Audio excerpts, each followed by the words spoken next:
Ayurvedic food supplement and medicine. निसर्ग मित्र दिनकर चौगुले हे मुंबईहून रेल्वेनं गेल्या पंधरवड्यात कोल्हापूरला येत होते। प्रवासादरम्यान माळावर प्लास्टिकनं वेढलेले हे बाबळीचं झाड त्यांनी पाहिले।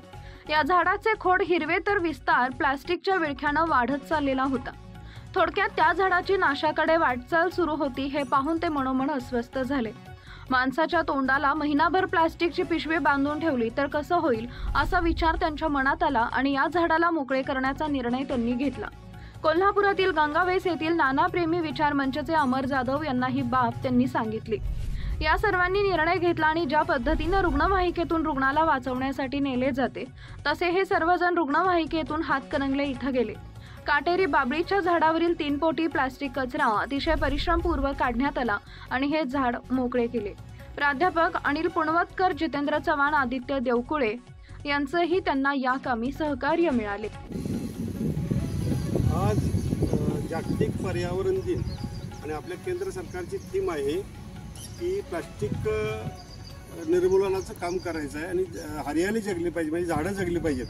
परवा मी मुंबईला गेलो होतो आणि रेल्वेतनं जाता रेल्वेच्या ट्रॅकमधनं मला हे झाड दिसालं। ह्या झाडावरती वाऱ्यानं इतक्या प्लास्टिकच्या पिशव्या गुंडाळलेल्या आहेत की झाड वरच्या बाजूला सगळं वाळलेलं आहे। आता जर ते प्लास्टिकच्या पिशव्या नाही काढल्या तर 100% ते झाड मरणार आहे हे माझ्या लक्षात आलं।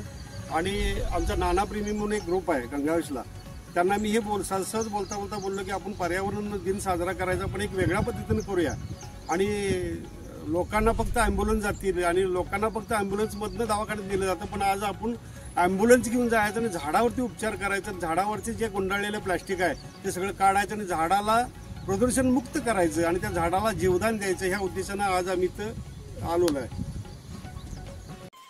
सनेज care Sanjeevani centre building, name plot number S3 near Gokhale school, sector number 12, shop number 12, mobile number 88 28 38 80 04 आणि 80 87 02 10 04।